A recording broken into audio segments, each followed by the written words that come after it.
Hello दोस्तों, आप लोग कैसे हो? आप सभी का अपने इस YouTube channel PCM learning academy पर पुनः स्वागत है। दोस्तों, इस वीडियो में आज हम क्लास 12 फिजिक्स के चैप्टर 2 में 3 इंपॉर्टेंट डेरिवेशन कराने वाला हूं, जो बोर्ड एग्जाम और कॉम्पिटिटिव एग्जाम के लिए बहुत ही महत्वपूर्ण है। ठीक है, हम बताएंगे कौन सा बोर्ड एग्जाम के लिए महत्वपूर्ण है और कौन सा कॉम्पिटिटिव एग्जाम के लिए, जो बीटेक, आईआईटी या नीट के लिए इंपॉर्टेंट है। ठीक, यहाँ पर देख रहे हैं कि थर्ड नंबर जो है ये बोर्ड एग्जाम में नहीं पूछा जाता, लेकिन आपके सिलेबस में एनसीईआरटी में ये है और ये कॉम्पिटिटिव एग्जाम में बहुत ज़्यादा पूछा जाता है। अगर क्वेश्चन बनता है तो यहाँ से जरूर क्वेश्चन एक ना एक जरूर बनता है। ठीक है, तो ये सब आपके लिए बहुत ही इंपॉर्टेंट है, बोर्ड एग्जाम और कॉम्पिटिटिव एग्जाम दोनों के लिए। तो इस वीडियो में आज हम 3 चीज़ पढ़ाने वाले हैं। नंबर 1, वैद्युत स्थितिज ऊर्जा। नंबर 2, आवेशों के निकाय के कारण वैद्युत स्थितिज ऊर्जा। नंबर 3, विद्युत क्षेत्र तथा वैद्युत विभव में संबंध। ठीक है, तो चलते हैं हम एक एक करके पढ़ते हैं। सबसे पहले हम पढ़ेंगे वैद्युत स्थितिज ऊर्जा। इसकी परिभाषा को हम सीखते हैं, फिर इसका हम डेरिवेशन करते हैं। ठीक है, तो चलिए देखते हैं वैद्युत स्थितिज ऊर्जा क्या कहती है। ठीक है, इसकी परिभाषा कुछ इस प्रकार से है कि आवेशों के किसी निकाय की वैद्युत स्थितिज ऊर्जा उस कार्य के बराबर होती है। ठीक है, यह पॉइंट अंडरलाइन कीजिए, ये बहुत ही इंपॉर्टेंट है। ठीक है, यहाँ पर कहा गया है कि आवेशों के निकाय की वैद्युत स्थितिज ऊर्जा उस कार्य के बराबर होती है। इसका मतलब वैद्युत स्थितिज ऊर्जा कार्य के बराबर होता है। अगर हम कहीं पर कार्य प्राप्त कर लेते हैं तो वही इसकी स्थितिज ऊर्जा बन जाएगी। ठीक, जो उन आवेशों को अनंत से परस्पर समीप लाकर निकाय की रचना करने में किया जाता है। ठीक है, इनका कहने का मतलब है कि यहाँ पर दो चार्ज हैं, एक प्लस Q1 और एक प्लस Q2। अगर इस चार्ज को R दूरी से यानी अनंत से उठाकर इस प्लस Q1 चार्ज के पास लाएंगे तो जो कार्य करना पड़ेगा हमें इसके विरुद्ध Q1 के, वही उसकी स्थितिज ऊर्जा होती है। ठीक है, तो आइए हम कुछ लिखते हैं। इसके लिए डेरिवेशन करने के लिए आप एक ऐसे चित्र बनाएंगे और कुछ याद करना नहीं है। जो जो इस चित्र में आपको दिख रहा है बस वही आपको लिखना है। ठीक है, जैसे क्या लिखना है कि यह एक निकाय ए बी है और बिंदु ए पर प्लस Q1 चार्ज और Q1 से R दूरी पर एक चार्ज और है प्लस Q2, या हम ये भी कह सकते हैं कि अनंत दूरी पर एक प्लस Q चार्ज है। ठीक है, उसका नाम हम Q2 रख देते हैं। ठीक है, तो चलिए लिखते हैं हम।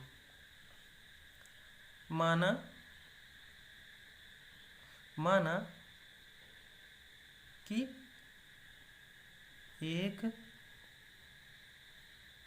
निकाय, ठीक है, ए बी है, ठीक है, जिस पर बिंदु ए पर प्लस Q चार्ज तथा बिंदु बी पर प्लस Q2 चार्ज, ये लिख देंगे।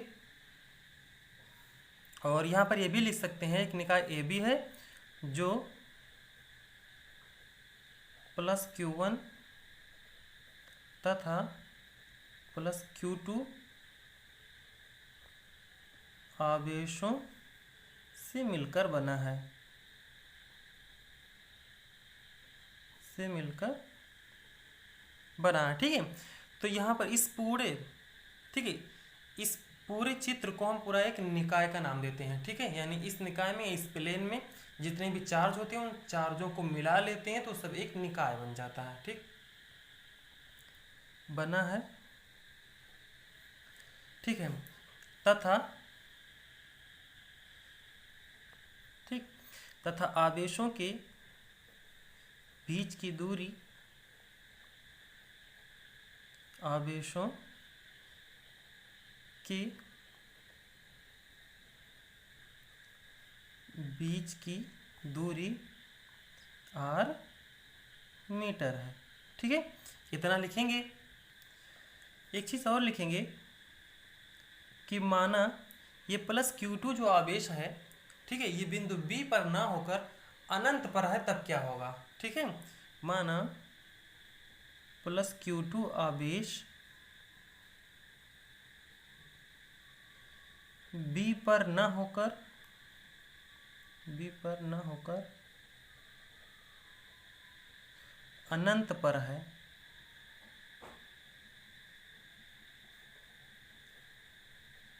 अनंत पर है, तो, ठीक है, तो लिखेंगे तो प्लस Q1 के कारण बिंदु B पर विभव क्या होगा, ये होगा v it is equal to 1/4πε0 Q1 upon R। ठीक है, क्योंकि प्लस Q1 के कारण बिंदु B पर विभव Q1 अपान R होगा। ठीक है, अगर इस बिंदु से हम निकालते विभव, ठीक है, तो प्लस Q2 के कारण, ठीक है, बिंदु यहाँ पर A पर, तो फिर ये वाला चार्ज रखते हैं। अगर यहाँ से निकाल रहे हैं हम बिंदु A से, तो चार्ज ये रखेंगे। ठीक, ध्यान रखना ये। तो ये विभव हो गया। अब चलते हैं नेक्स्ट पेज पर। हमें पता है कि पृष्ठ B पर जो बिंदु P है, ठीक है, यहाँ बिंदु P पर देखते हैं कि वैद्युत क्षेत्र जो है वो ऊपर की ओर है, और इसके विपरीत हम नीचे की ओर पृष्ठ A की तरफ बिंदु P से जब एकांक धनावेश को ले जाते हैं, तो इसके विरुद्ध, किसके विरुद्ध, वैद्युत क्षेत्र के विरुद्ध हमें कुछ कार्य करना पड़ता है। और वो कार्य जो होता है, यानी वो कार्य W जो होता है मॉड E डेल्टा L के बराबर होता है। और यही कार्य जो होता है, इसमें जो ये विभवांतर है, ठीक है, इस विभवांतर के बराबर होगा। और ये विभवांतर जो होगा, इन दोनों के विभवांतर का अंतर होगा। ठीक है, यानी हम कह सकते हैं जो कार्य है वो VA माइनस VB के बराबर होगा। ये होगा mod delta E delta L के। ठीक है, अब देखेंगे कि इन दोनों के बीच का अंतर यानी विभवांतर वो कितना है। ठीक है, यहाँ देखते हैं, इसको लिखते हैं मॉड E डेल्टा L।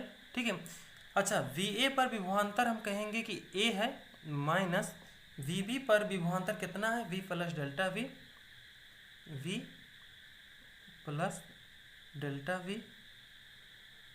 ठीक, अंदर मल्टीप्लाई करेंगे तो V से V कट जाएगा। ठीक है, ये बचेगा माइनस डेल्टा V, तो ये हो जाएगा mod E delta L it is equal to minus delta V। ठीक है, ये वोल्टेज है। ठीक है, यही हमारा क्या है, वैद्युत क्षेत्र तथा विभव में संबंध होता है।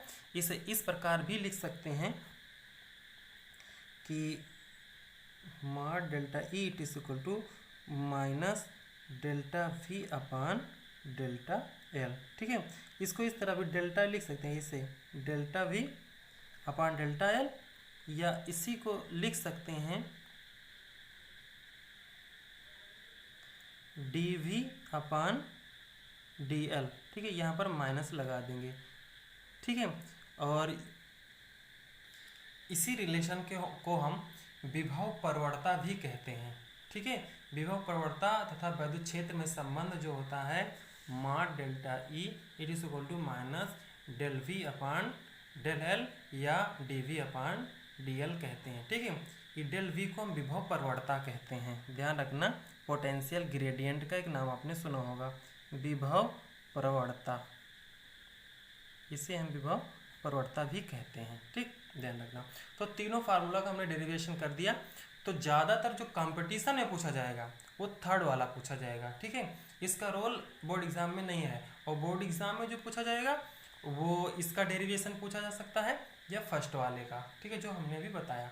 और कैलकुलेशन वाले क्वेश्चन तो वर्क से आएंगे ज़्यादा, या तो यहाँ से आएंगे कैलकुलेशन वाले क्वेश्चन। ठीक है, तो आई होप आप लोग समझ चुके हैं। नेक्स्ट वीडियो में फिर मिलते हैं हम एक अच्छी वीडियो के साथ। यहाँ पर हम देखते हैं कि दो समविभव पृष्ठ है। समविभव का मतलब होता है विभव समान है दोनों पृष्ठ पर। ठीक है, यहाँ पर देखिए नीचे वाला जो पृष्ठ A है इस पर विभव V है, और इसके ऊपर जो पृष्ठ B है उस पर विभव है V प्लस डेल्टा V। आप कहेंगे कि दोनों पर विभव तो समान अभी बताया है, लेकिन यहाँ पर थोड़ा ज़्यादा लग रहा है। तो थोड़ा ज़्यादा है वो किसके कारण है कि वैद्युत क्षेत्र जो है वो विभव A से विभव B की ओर ऊपर की ओर है। तो इस E के कारण इसके पृष्ठ पर, B वाले पृष्ठ पर डेल्टा V वोल्टेज का परिवर्तन हो गया है। ठीक है, इसलिए लिखा गया V प्लस डेल्टा V। वैसे दोनों पर शुरुआत में विभव समान था। ठीक है, माना एक दूसरे के समीप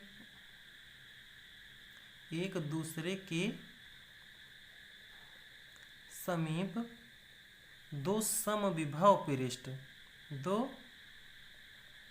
समविभव पृष्ठ ए तथा बी है। ठीक है, ये विभव ऐसे हैं लेकिन इसको इस तरह रखा गया है, ऊपर एक के ऊपर एक है। ठीक है, ये ध्यान रखना। ठीक, और ये जो बिंदु बी है उस बी वाले ऊपर वाले के ऊपर ऐसे टच है। ध्यान रखना, बिंदु बी जो है ऊपर वाले के ऊपर ये टच है। यहाँ पर देखिए बिंदु पी, ध्यान रखना ये बिंदु बी पर जो है वो टच है। ठीक, और ए से लेकर इस बी की जो दूरी है, ठीक है, यानी इस वाली उंगली से हमारे इस वाली उंगली के बीच की जो दूरी है वो डेल्टा एल है। ठीक है, ध्यान रखना, यहाँ पर लिखा है हमने डेल्टा एल। ठीक है, पृष्ठ ए तथा बी हैं जिनके विभव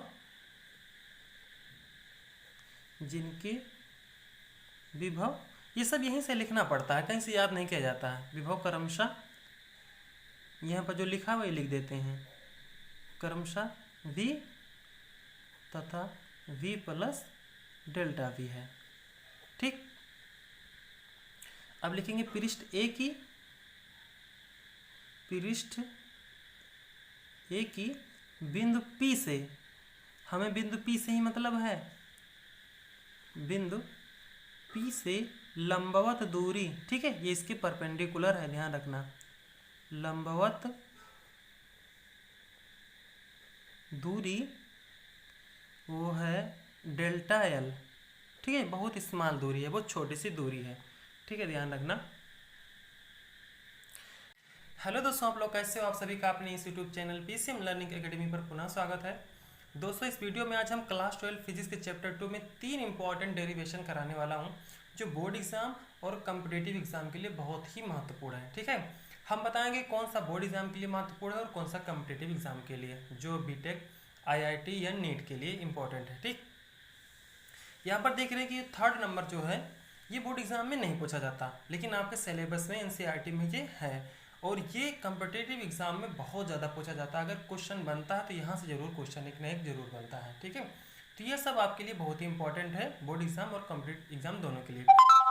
तो इस वीडियो में आज हम 3 चीज़ पढ़ाने वाले हैं। नंबर 1 वैद्युत स्थितिज ऊर्जा, नंबर 2 आवेशों के निकाह के कारण वैद्युत स्थितिज ऊर्जा, नंबर 3 विद्युत क्षेत्र तथा वैद्युत विभव में संबंध। ठीक है, तो चलते हैं हम एक एक करके पढ़ते हैं। सबसे पहले हम पढ़ेंगे वैद्युत स्थितिज ऊर्जा। इसकी परिभाषा को हम सीखते हैं, फिर इसका हम डेरिवेशन करते हैं। ठीक है, तो चलिए वैद्युत स्थितिज ऊर्जा का हम परिभाषा पहले सीखते हैं कि क्या कह रहा है।